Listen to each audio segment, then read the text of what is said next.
The Women's Fund for Scotland is Scotland's only dedicated fund for women and girls. I'm Susan Morrison, and this is our podcast where we talk to inspiring women improving the lives of those women and girls today. Today, Corinne and Gabby from Sewing2gether All Nations tell us how they're bringing their communities together, one stitch at a time. Welcome, Corinne and Gabby. Hello. Hello. Hi. Hi, all the way from sunny Paisley, I understand. It is sunny today. Yeah. And your fabulous outfit is called, now I've got to get this right, Sewing2gether All Nations. Have I got that right? Yes. Fab. Tell me what lies behind that brilliant title. Well, I am a freelance sewing tutor. I got a background in fashion and management, and I have my own business that I run half the week called Sewing2gether. I'm just a sole trader, and I work in schools and different community centres. So when I had the idea for Sewing2gether All Nations, that's where the name came from, because I'm sewing together. And then we were working with the refugee community. We've called ourselves Sewing2gether All Nations. Oh, how fantastic. What sort of things do you sew together? We're upcyclers. So we start with our fabric. So we use old curtains and donated scrap fabrics. Sometimes a crafter will give us a D-stash, or a curtain maker will give us their ends. And we'll use that for making cushions or cosmetic bags or aprons or tote bags or hairbands and key rings and pouches. This week we made peg bags. Yeah. We're going to be making sort of neck scarves quite soon. Different things like that. Yeah. Teaching different skills and challenging our women with different patterns. Yeah, because you're coming into the season for scarves. Yes. Now, how did you get started? Now, you said, Gabby, that it was like, you're already doing something and you met up. Is that how you did it? You just started chatting? So I probably had the idea for it about 10 years ago, and we only started here. We've been going for 6 years. So it took some time, really. And I was working with children that were maybe newly arrived and they couldn't speak any English, and you can still teach sewing because it's very visual. And I would notice the progression of the children, and within a few months they were able to speak in sentences and then have conversations.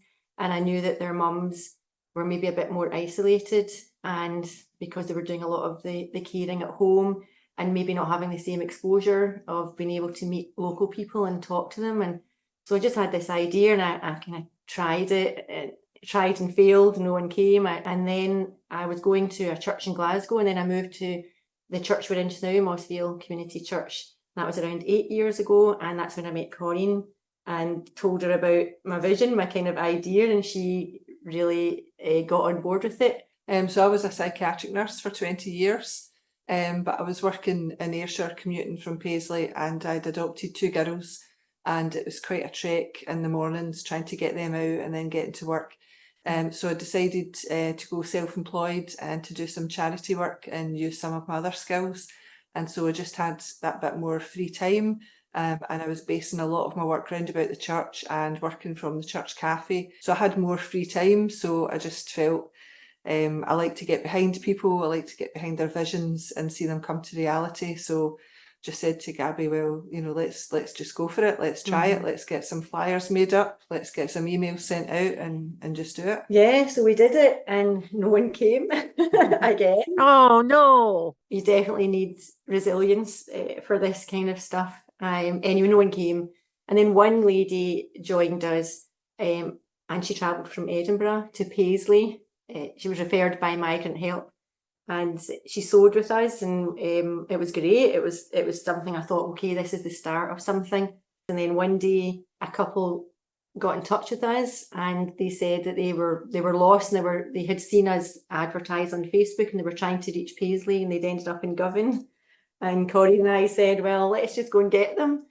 And we jumped in the car, went to Govan, and brought them over to the church. They said they couldn't speak English. It was a young Syrian girl and a young woman from Eritrea, and they were sharing together their accommodation, and it kind of seemed to really go from there and really grow. And the majority of our referrals, even to this day, come from within the refugee community itself. And I think that's the same with most community groups. If someone really enjoys something, or they feel, for us, we wanted to create a kind of happy, safe environment that people felt really welcomed. And we really have nurtured that, and people will come and they enjoy it and they invite their friends, and that's how we've grown. So, Corinne, after you did the grab of these two lassies in Govan, was that the sort of beginning of you looking into that community, into those communities, that the girls start to spread the word? Yes, and just becoming more aware of sort of other organisations and becoming more known. So we do a lot of work with the Scottish Refugee Council. They've been really supportive. We have, a local regional coordinator that we work with. But as we say, most of our referrals have come from people saying, can I bring someone else, a neighbour, a friend, somebody else that they know or that they've met at another organisation, and so it just really grew from there.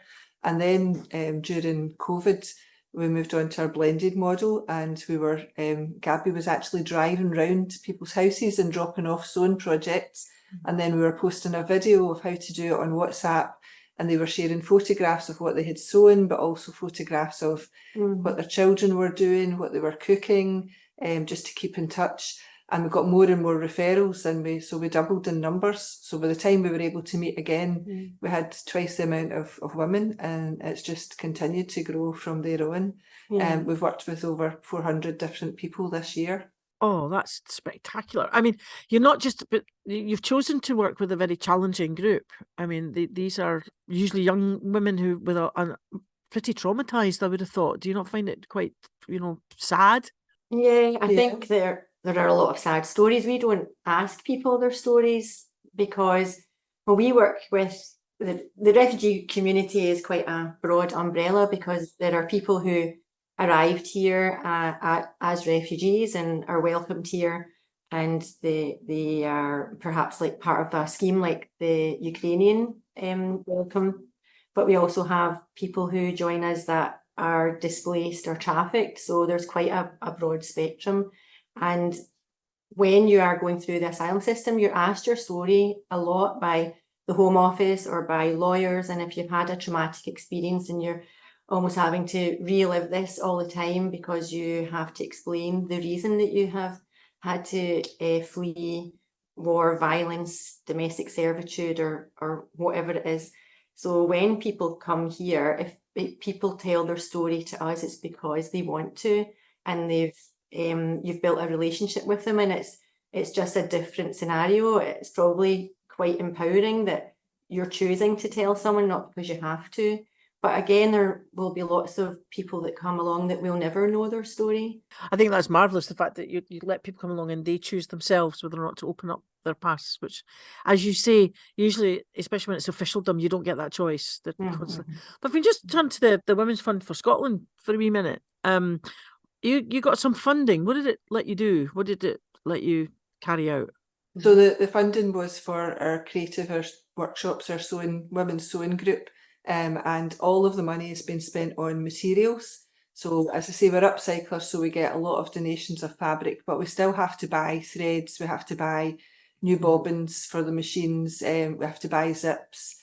If we're making cushions, then we have to buy, the cushions to put inside, all of that kind of thing. So it's ribbons and buttons and pretty things like that. And I think as well, sometimes we can have 40 participants at a workshop. So what? Yeah, it's a huge it's a busy day. I have a background in manufacturing as well, and I have worked for a designer too. So I know how to, facilitate a workshop that's a lot bigger. But so it's a bit of a unique skill, I think, that both of us have with Corinne's mental health background as well. So if you think you have to buy 40 cushion pads, or you have to buy 40 zips and 40 hangers or whatever, the cost really does mount up. Oh yes, it will do. I have no crafting ability whatsoever, therefore I hold you in utter awe, because I once tried to use a sewing machine and I managed to sew my sleeve to the thing.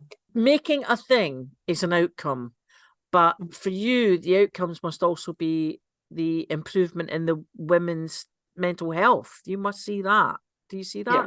Yeah, of course. Yeah, you definitely see a big change. over a period of time. And another big thing that we do is just listening to people, and also signposting them to other services, seeing how we can help them. So a big part of our day, like when we're doing the sewing workshop, none of us actually sit in front of a sewing machine and sew. We're just walking about, speaking to people, finding out what help they're needing. One of our colleagues is our advocacy worker, and so we can end up with a big list of things that we're going to chase up for people, whether it's referring on, like, so today I've helped somebody set their electricity tariff for the next 15 months. We've been in touch with an emergency dentist. We phoned the dental hospital today, yes, that's right. So there's all these things are going on all the time. So we're just assisting the people as much as we can in the moment for whatever their needs are. It sounds to me as if the two of you spend as much time talking to your women as sewing. Yeah. Far more time. Yeah. I think it's really important. Sometimes we are the first people, if someone is newly arrived and they've not met anyone in this country, this is the first time they're getting used to the Scottish accent and different words. So we really incorporate that element into our sewing groups. We do outreach sewing groups as well. So we'll take our sewing machines and we'll work with people living in hotels, and we go into libraries or schools. There's all sorts of things happening, and we definitely bring that element of, the first word that they will learn is scissors with us. So they're learning lots of kind of practical things and really getting used to our accents as well. It's you can imagine someone coming to Glasgow or Paisley, and we speak so quickly, and sometimes, they've said to us, "Are you speaking English?" No. Exactly. No, we speak Scottish. Yeah. And when we started 6 years ago, we didn't have these amazing apps that you can speak into that then gives them, a written and spoken word in their own language. We didn't have that. That's right. And one of our colleagues who's now fluent in English said that we just kept talking at her, talking at her. That's what she felt like, and then eventually she understood us. Yeah, so she is someone that works alongside us. She's our co-worker, and when I first met her, she came to a sewing group that I was doing for the refugee community. She couldn't speak English. She now, that was 6 years ago, she speaks English, she has her leave to remain, she's driving, her 2 children are at university, and she works with us. So she started off as a participant coming along to sew. Oh, that's fantastic. I mean, presumably you work with women and then do they move on? Yeah, so we know that a lot of the ladies that come along want to access work or college. There's quite a spectrum.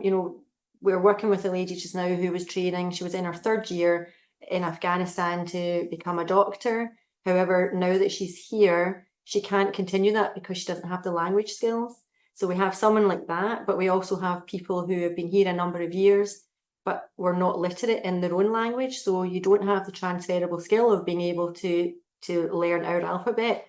So we kind of adapt with whoever we're working with. So it might be that someone that's volunteering with us has a keen interest in going to college, but they lack the confidence. And we've had that recently where they will start taking the tea and coffee orders and taking the names and just building confidence and writing down, because we have such a number of people and we need people to volunteer for us as well. So we have like meaningful voluntary experiences, and in those situations those people have ended up going to college, and funnily enough some of them have come back because now their day off from college is the Wednesday that we meet.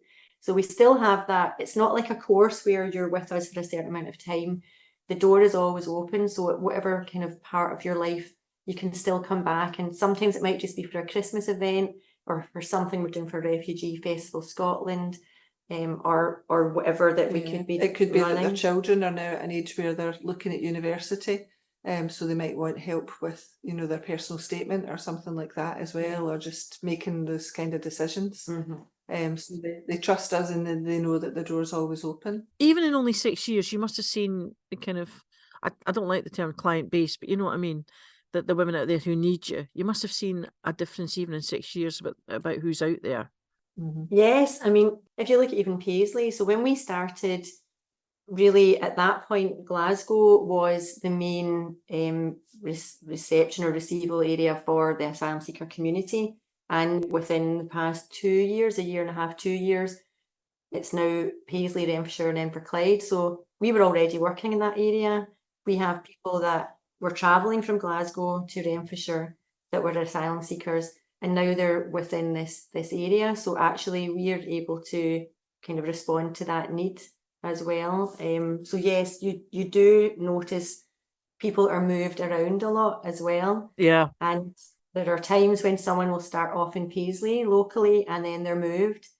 You know, they don't know from one day to the next where they might be. And there are some occasions it's been England they've been moved to and then they return to Scotland.